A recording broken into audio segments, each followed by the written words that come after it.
the motivation when people are losing, all these people who come out here and talk about how great they are, and I see it all the time, it makes me sick, man. Get real with yourself.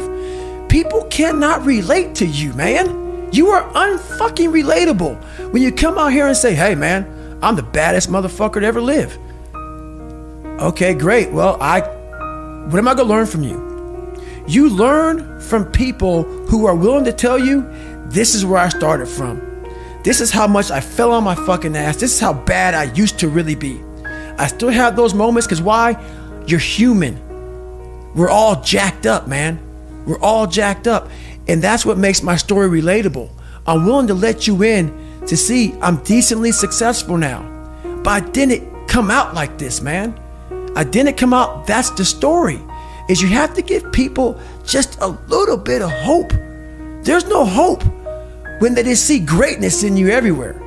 You have to be able to get yourself down to a level of check it out, man. There's hope for you. That's all I'm trying to give you. Just a little bit. Most of us fail in life because we're afraid of what everyone around you is thinking. That's 100% truth. So we live by the narrative of other people. When I first called a recruiter to be a Navy SEAL and I was 297 pounds, the first recruiter looked at me and said, you're not going to be able to make this, man. So what he was doing was he was projecting his energy on me. He knew he couldn't be a fucking Navy SEAL.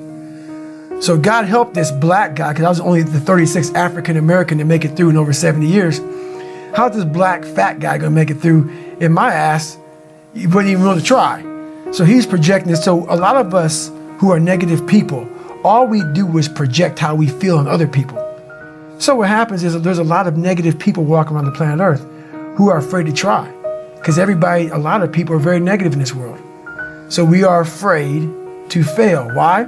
I told you, man, shouldn't even try it, dude. Just chill out, relax. Why are you so crazy? Why are you so obsessed? So all that stuff drives the quitting mind, I call it. The mind wants to quit. The mind's tired. The mind's tired. The mind's deserving. The mind thinks it's very deserving. So yes, the biggest problem in this world is other people, not yourself.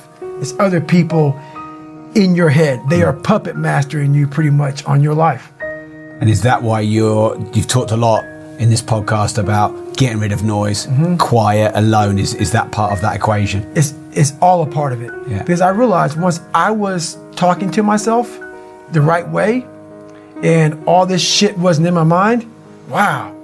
I went from this piece of shit kid who thought he was dumb, not successful, insecure, who stuttered when I first saw somebody, to a person who can now do all these things just because I now control my own mind. And I don't care. A lot of people say they don't care. But they do. They care like a motherfucker. My son says, I don't care. And every time he says I don't care, it means he cares. It means he cares. Yeah. When you get to the point where you really fucking don't care, You don't have to say. You're dangerous. You become very, very dangerous. I'm not saying don't care like, I don't care if I do that. No, when you don't care about other people and how they view you, about how you walk, how you talk, how you dress, where you want to go with your life. You know, growing up, I didn't want to tell anybody I wanted to be in the military. Because why? Some of my black friends, I was afraid of what they think. You know, why you want to join the fucking military, man? Why the fuck you want to do that shit? I was afraid of what other people thought about me. So now, when I go in the military, I didn't know you want to fucking join the military. Yeah, I didn't tell you because I was afraid of what you thought. Once again, man, you're allowing other people to shackle your mind. It's the worst thing in the world. When I got through with that first 100-mile race that I did around that 1-mile track that I didn't prepare for, and I was considerably, it was horrible. And I'll never forget, I found such peace and beauty. And I got done, I was in the worst pain of my fucking life. And I got done and my wife pulled the car up on my ex-wife, pulled the car up on this little lawn. And I got in the back of it. And I got up the stairs. I'm not gonna go through the whole story, but I remember laying in the tub. And she put the shower on me. And I ran 101 miles in like 19 hours. And I was like peeing dirt out of me. And I'm sitting there and I'm jackhammering, and my body is just the most broken it's ever been, even to this day. And this feeling came over me. Call it crazy if you want, but very few people, I guarantee, have ever felt this before, to push themselves so far outside of what they thought was even possible. Even for me, I laid in that tub and I didn't want it to go away. I had drained myself of every bit of strength, energy I had, and it was the best feeling I had in my life. All that pain, it was confirmation. It was confirmation that I had gone through a crucible and I had figured out another level of David Goggins, a level that I thought was humanly impossible for anybody to do. When I was at mile 70 and shit and pissed all over myself and I had 30 more miles to go and I was damn near dead, and I was able to go 31 more miles.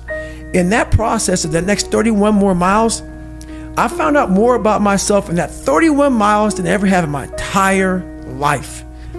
The conversations, the mental blocks, the roadblocks, everything horrible, it was just feeding at me like light speed. Get the fuck out of here, man. But I was able to figure out different tactics. And when I finally got done with that and I laid in that tub and it was over, the feeling of, my God, man, you just really discovered a whole new world, a whole new part of the brain that I guarantee very few people have. So it's a feeling I can't even describe. Do you think you could go the other way and maybe become a bit cold if you don't care what anyone thinks? Your fiance, your kids, they're not the people around. Do you not care what they think? See, that's the thing about it. You have to have an understanding of what not caring means. If your fiance and your kids don't believe in you, you can't care what they think. That means you chose the wrong support staff. There has to be, so that's why a lot of people don't understand one another. Your support staff has to be like, if I want to go out and do whatever it is, my support staff is, my fiance. If she's like, you know what, I don't think that you should be doing that, I have to take it, why? So I can be open-minded. So why are you saying this? But if she's saying it because of her, that's not the right thing. Because I need backing to do what I'm going to do. Open-mindedness. I need support. So yeah, it's you gotta be very clear thinking about all that stuff. Are there not times though, and it's just a question, if you've got smart people around you and they're giving you good advice and you're not listening to it, can there become a point when you're just so blinkered sometimes that you don't listen to good advice from smart people? You gotta make sure they're smart. And got your best interests at heart, I guess. That's it. Yeah. So that's why, like I said before, several minutes ago, my circle is very small. I make sure I didn't handpick these people, because I'm like, so you don't want people in your corner that are like, oh, let me pat you on the back for what the fuck you do. I don't want people patting me on the fucking back because I fucking woke up in the morning. No. So you don't want that. You want people who are honest with you, who are going to tell you what the fuck is honest. Honest and truthful people. So someone who's honest and truthful, who has lived and is accountable for their own personal life, that's who you want in your corner. Say, hey man, you know what? You're pretty fucking dumb for doing this, dude. Like, this is not smart.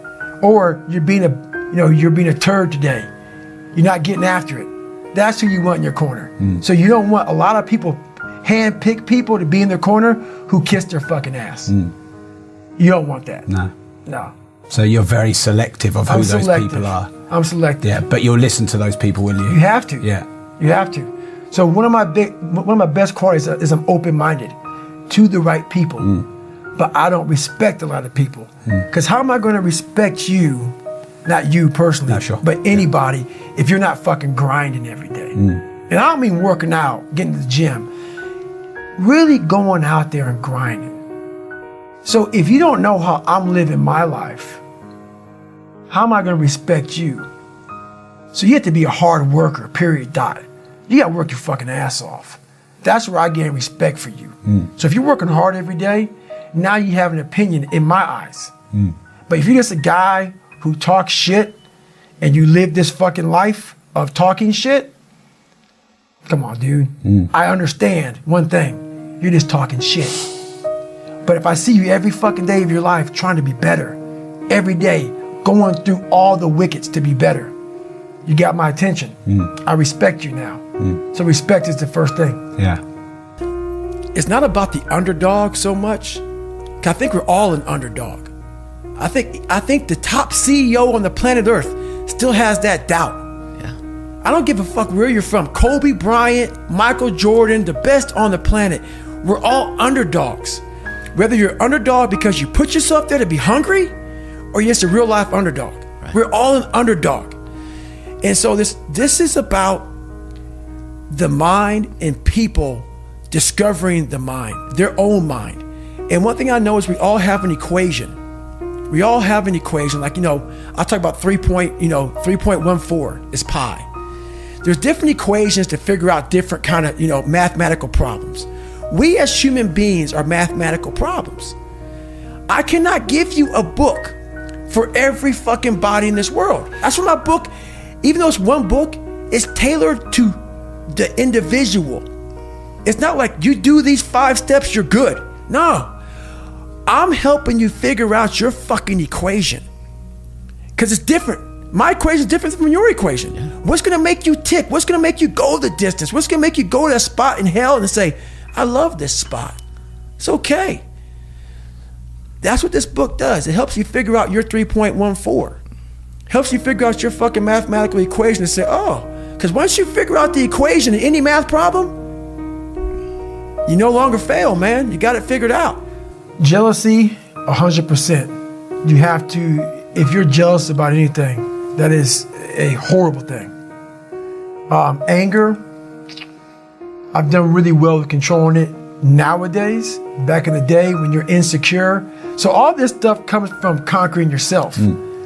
Once you feel good about yourself, all the anger, not all of it, we're human. Jealousy, these things start to really go away. She's like, I'm good. Yeah. I'm good. When you're full, you don't need other people to fill you up because you're full. That's right. I think a lot of people, they need people's respect, they need people's opinions, they need people's attention, they need people's love because they're empty. That's right. And they're trying to fill themselves up through other people. But no one can live to your standard, exactly. So you're always going to feel empty. That's how I used to be. So it created me lying, it created me being a dishonest person, whatever I could do to get it, to get whatever it was. But back to your question about emotion, I'm a very emotional person. So I'm very passionate because it took a lot for me to be who I am today. So I'm very emotional. Yeah. But it's just the passion in me about the sacrifice I put into being who I am today. So. And sometimes that spills over, sometimes you lose control of it. It's not losing control, I allow it to go. So I got this award for the VFW called the Americanism Award. And I'm speaking in front of like 5,000 veterans. And I get the award and I'm thanking people and I turn back to my mom and I look at her and for 58 seconds just cried. Because I had a chance at that time to look and see what I've accomplished and where I came from. And I wasn't trying to hold it, but I had to get myself together to give my speech. But it was a very proud moment for me to be able to reflect and say, okay, man, you've, not like I've earned that right to cry or to be emotional, but it felt good that literally I grinded myself into a fine powder to get where I'm at today. And it just came out in that way. So, yeah, emotion is a beautiful thing. You don't want to, if you're emotional, that's bad. Yeah. But if you show emotion at the right time, I think that's a beautiful thing. So it's still an essence of controlling it. Yes. Yeah. Because you have to, you want to be in control of your mind. You want to be in control of your mind. Emotional people, they're a wreck. They control, that emotion controls everything you do. Yeah. And what emotional people do is, like for instance, I always say this, they can have a beautiful life. Husband and wife, kids, everything they want. But it's the one thing that they don't have that makes them emotional. So that emotion makes them focus on what they don't have. Emotion makes them focus on everything negative. Everything. Pity party, woe was me, this didn't happen. So your mind loves that. It loves talking to other people. Oh, this is all fucked up, man. Think about it. People love to bitch and complain about everything. So when you're sitting there, you may spend weeks, months, years bitching about the same thing. So what have you done? Nothing. There's no solution in that. Yeah. But most of us live there. Oh, this other guy got the pay raise. The other guy got this. The other guy got that. And we live in this emotional state of, woe is me. Nothing gets accomplished. This is about you figuring out your self-talk has to change. The most important conversation you ever have is the one you have with your fucking self. You walk around with it all day, you act on it, pretty soon, good or bad. I want you to change who you are. So let you look at it. After about an hour or two, I'll come back and start answering a few of these, questions. Some people say, hey, how you do this, how you do that? Maybe an hour and a half, 2 hours, I'll answer it, and I'm done. I'm off. Because why? I'm still chipping away at David Goggins every single day. If I spend so much time being occupied by that, I cannot chip away at what's important. What's important is I'm still figuring out this, different things. Yeah, I got the equation figured out, but now the real journey has begun. So I'm still chipping away at life. Still chipping away at life.